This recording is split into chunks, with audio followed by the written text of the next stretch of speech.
Welcome student. Today our topic is human embryonic development.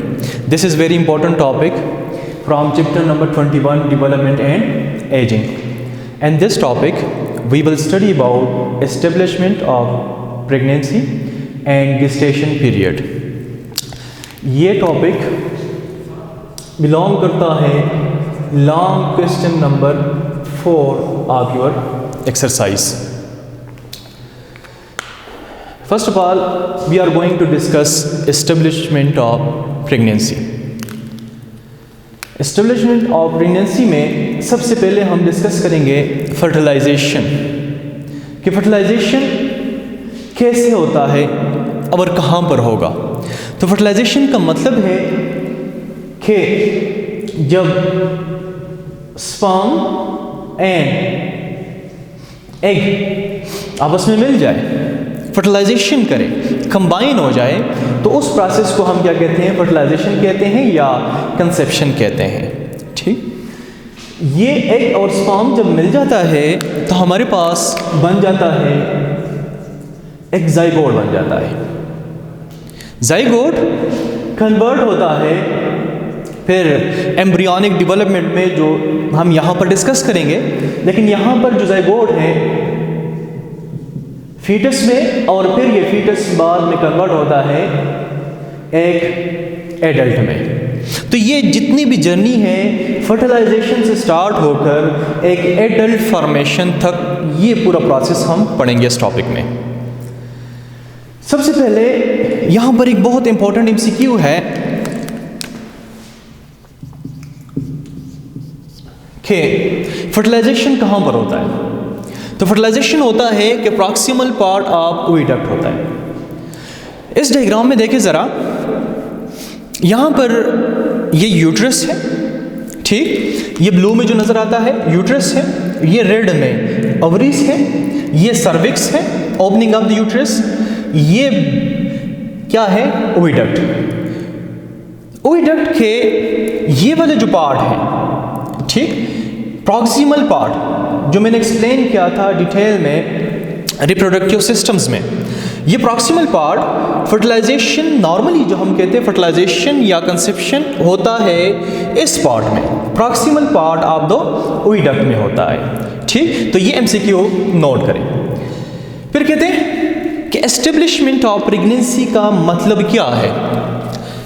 Establishment का मतलब ये है कि जब ब्लास्टोसिस्ट, आपको अगर पिछले वाले लेक्चर याद है तो उसमें हमने डिस्कस किया था कि ब्लास्टोसिस्ट फॉर्मेशन कैसे होता है। ठीक, तो वो ब्लास्टोसिस्ट जब इम्प्लांट हो जाता है, किधर इम्प्लांट होगा? इस यूट्रस में इम्प्लांट होगा। लेकिन यूट्रस में कहाँ पर इम्प्लांट होता है? यहाँ पर ये अक्सर एमसीक्यू में आता है, इसको ज़रा नोट करना कि एस्टेब्लिशमेंट होता है, इम्प्लांट होता है, कहाँ पर होता है? यूट्रस में इम्प्लांट होता है। लेकिन यूट्रस में कहाँ पर इम्प्लांट होता है? तो यूट्रस को अगर आपको याद है तो 3 लेयर्स हमने डिस्कस किए थे। पेरिमेट्रियम था, मायोमेट्रियम था एंड एंडोमेट्रियम था। ठीक, टीएमसीक्यू याद रखना कि इम्प्लांटेशन कहाँ पर होता है? एंडोमेट्रियम में होता है। एंडोमेट्रियम कौन सा लेयर था? ये लेयर था जो इनर मोस्ट लेयर था, इसमें क्या होता है? इम्प्लांटेशन होता है। ठीक, इम्प्लांटेशन का मतलब क्या है? इम्प्लांटेशन का मतलब है कि जो एम्ब्रियो बना है, फर्टिलाइज एग जो बना है, वो आकर यूट्रस में, यहाँ पर अगर फर्टिलाइजेशन हो जाता है तो वो आकर इस यूट्रस का जो एंडोमेट्रियम है वहाँ पर फिक्स हो जाए। तो इस प्रोसेस को हम क्या कहते हैं?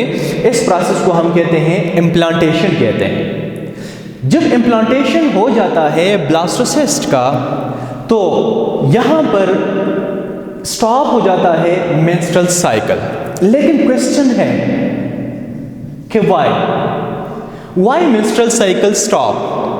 इसका एक रीजन है।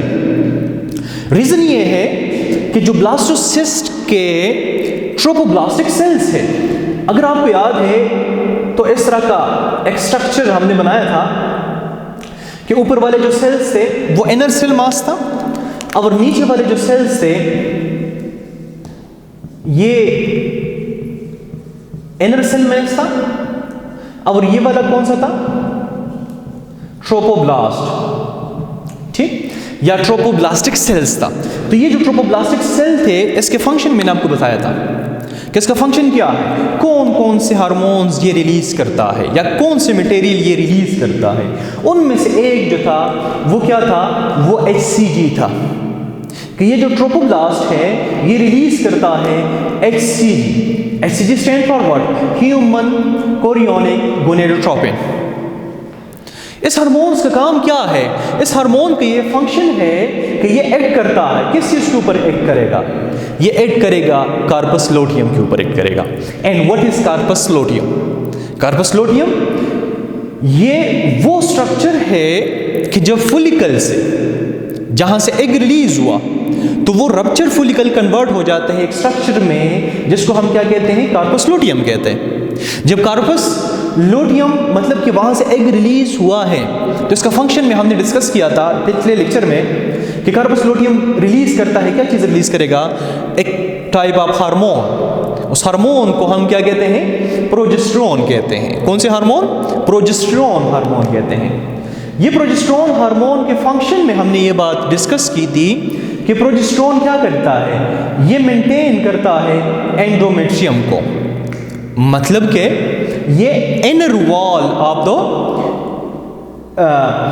यूट्रस जो है, inner wall of the uterus जिसको हम क्या कहते हैं, एंडोमेट्रियम कहते हैं, उसको मेंटेन करता है प्रेगनेंसी के लिए।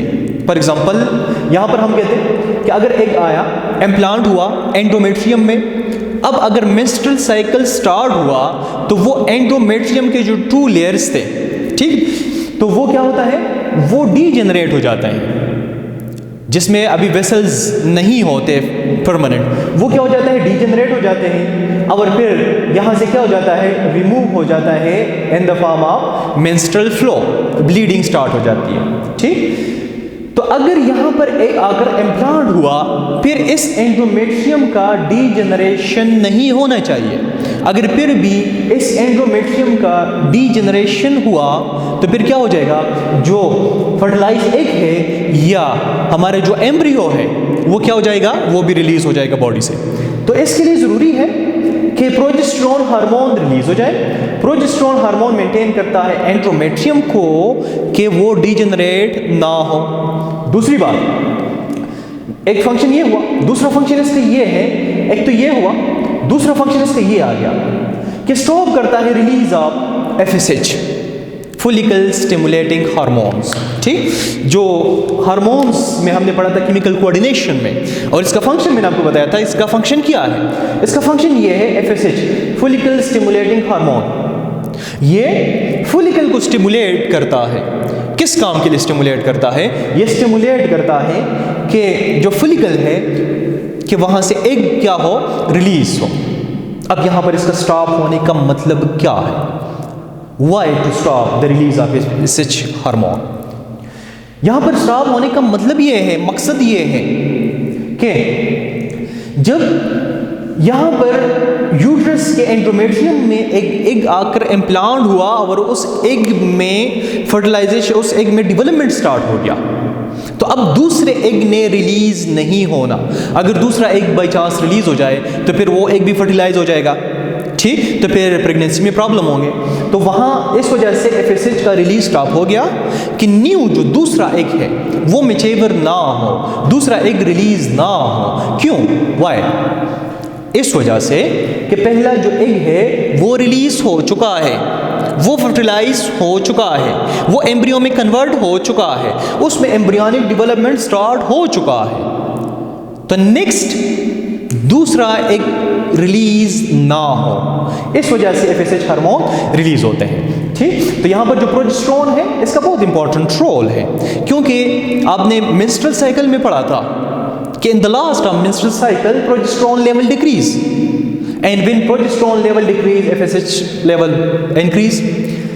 तो यहाँ पर जो प्रोजेस्टेरोन लेवल कार्पस लूटियम कि यहाँ पर जो ट्रोपोब्लास्टिक सेल है उसने क्या कर दिया, उसने HCG रिलीज कर दिया और वो HCG जाकर कार्पस लूटियम को उसने स्टिमुलेट कर दिया। यूँ समझो कि जो कार्पस लूटियम था उसने प्रोजेस्टेरोन तो रिलीज कर रहा था अपने आखिरी स्टेज पर, लेट सपोज समझो कि आखिरी स्टेज पर था। जब HCG फिर पहुंच जाता है ओवरीज में, ठीक। कार्पस लूटियम कहाँ पर होता है? कार्पस लूटियम होता है इस जगह पर। तो जब एक्सीजी पहुंच गया, कहाँ पर पहुंच गया? ओवरीज में पहुंच गया। उस वहाँ पर कार्पस लूटियम था, समझो कि वो सोया हुआ था, उसका एक्टिविटी रिड्यूस हो चुकी थी। एक्सीजी ने फिर उसको जगा दिया, फिर उसको एक्टिवेट कर दिया और फिर उसको मोर स्पंजी बना दिया। जब मोर स्पंजी बन गया तो प्रोजेस्टेरोन का सिक्रीशन क्या हुआ? इंक्रीज हुआ। जब प्रोजेस्टेरोन का सिक्रीशन इंक्रीज हुआ, एंडोमेट्रियम बन गया, ठीक, और साथ में एफएसएच का रिलीज भी स्टॉप हो गया। तो ये था हमारा एस्टेब्लिशमेंट था प्रेगनेंसी की। इस तरीके से एस्टेब्लिश होती है pregnancy. So next, gestation period. Gestation period क्या है? गेस्टेशन पीरियड को हम कहते हैं कि it is duration of pregnancy, कि प्रेगनेंसी का ड्यूरेशन कितना है। फिर यहां पर दो बातें हैं। First is gestation period is 280 days, लेकिन ये किस तरीके से काउंट होता है? ये स्टार्ट है फ्रॉम, कहां से? लास्ट मेंस्ट्रुअल पीरियड, ठीक, to birth of the fetus या बर्थ ऑफ द बेबी। के कहां से? लास्ट मेंस्ट्रुअल पीरियड, कि मेंस्ट्रुअल पीरियड जब से स्टॉप हुआ। अब स्पेसिफिक डेट नहीं है कि फर्टिलाइजेशन मेंस्ट्रुअल साइकिल स्टॉप होने के बाद कब हो गया फर्टिलाइजेशन, लेकिन ये डेट याद है कि हाँ, लेट्स सपोज 10 डेट को मेंस्ट्रुअल लास्ट मेंस्ट्रुअल पीरियड्स आए थे, या 15 को आए थे, या 17 को आए थे। तो वहां से हम हिसाब लगाते हैं, वहां से हम कैलकुलेशन करते हैं कि लास्ट मेंस्ट्रुअल पीरियड से बर्थ तक जो टाइम है, तो वो हम क्या कहते हैं कि 280 डेज है, ठीक। जबकि दूसरा जो स्पेसिफिक बात है वो हम ये कंसिडर करते हैं कि 266 डे, मतलब ये 266 डे। इसका मतलब क्या है? 9 मंथ्स। 9 मंथ्स। तो 9 मंथ्स का मतलब क्या है? फ्रॉम कंसेप्शन टू बर्थ, मतलब कि from fertilisation to birth. Menstrual period के बाद, लास्ट मेंस्ट्रुअल पीरियड के बाद फर्टिलाइजेशन जब भी हुआ, मतलब कि ये पीरियड्स रुक गए। फर्टिलाइजेशन हुआ 20 को हुआ, 21 को हुआ, 25 को हुआ, जिस डेट को भी फर्टिलाइजेशन हुआ, कंसेप्शन हुआ, उस डेट से लेकर बर्थ तक जो डेट है, ठीक, जो पीरियड है, वो हम कैलकुलेट करते हैं तो कितना आता है? 266 डेज आता है, ठीक। इस 266 डेज को हमने डिवाइड किया है 3 ट्राइमेस्टर में डिवाइड किया है। 3 ट्राइमेस्टर का मतलब क्या है? मतलब कि हम कहते हैं कि 1 जो ट्राइमेस्टर है वो इक्वल टू किस चीज के बराबर है? इक्वल टू 3 मंथ्स, ठीक। एक ट्राइमेस्टर ये इक्वल टू 3 मंथ्स के बराबर है। तो मतलब क्या हुआ कि यहां पर जो गेस्टेशन पीरियड है, गेस्टेशन पीरियड हमारे पास कितने का है? वो है 9 मंथ्स का है, ठीक। 9 मंथ्स का गेस्टेशन पीरियड है। अगर इसको हम ट्राइमेस्टर में डिवाइड करें तो हमारे पास कितने ट्राइमेस्टर आ जाएंगे? टोटल 9 मंथ्स का पीरियड है। एक ट्राइमेस्टर में 3 मंथ्स होते हैं।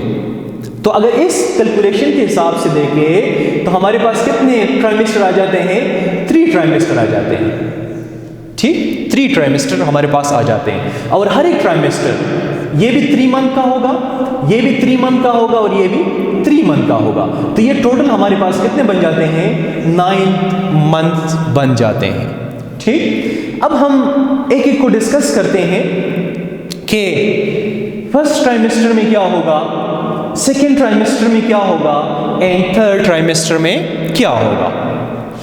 सबसे पहले हम आते हैं फर्स्ट ट्राइमेस्टर की तरफ कि फर्स्ट ट्राइमेस्टर में किस तरह एम्ब्रियोनिक डेवलपमेंट स्टार्ट होता है या फर्टिलाइजेशन से लेकर कहाँ तक ये पहुँचता है फर्स्ट ट्राइमेस्टर में।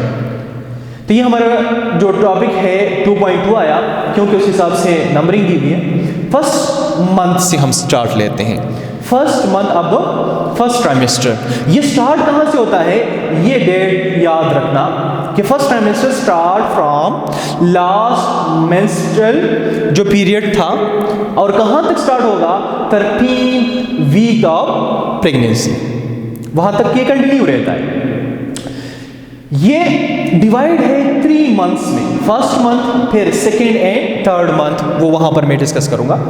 सबसे पहले आते हैं फर्स्ट मंथ की तरफ। फर्स्ट मंथ में डे फर्स्ट से स्टार्ट करते हैं कि डे फर्स्ट में क्या होगा। तो डे फर्स्ट यहाँ पर हम कहते हैं कि फर्टिलाइजेशन होगा। एक्चुअली हम इस तरह कहते हैं कि डे 1 to 2 मतलब फर्टिलाइजेशन होते हैं, फर्टिलाइजेशन के बाद क्लीवेज स्टार्ट हो जाते हैं, ठीक। लेकिन यहाँ पर अलग अलग डेज मैंने इसको दिए कि डे 1 क्या है, फर्टिलाइजेशन। फर्टिलाइजेशन ऑलरेडी मैंने डिस्कस किया कि व्हाट इज फर्टिलाइजेशन। तो फर्टिलाइजेशन जस्ट क्या होता है, स्पर्म प्लस एग, और ये क्या बनेगा, एक जाइगोट बनेगा, ठीक। जिस तरह ऑलरेडी मैंने ये डिस्कस किया कि फर्टिलाइजेशन होगा, फर्टिलाइजेशन कौन से पार्ट में होगा, और उसके बाद क्या, फर्टिलाइजेशन जब हो जाता है उसके बाद नेक्स्ट जो स्टेज स्टार्ट हो जाता है डे 2 एंड डे 3 में, ठीक। तो इसको हम क्या कहते हैं, क्लीवेज कहते हैं।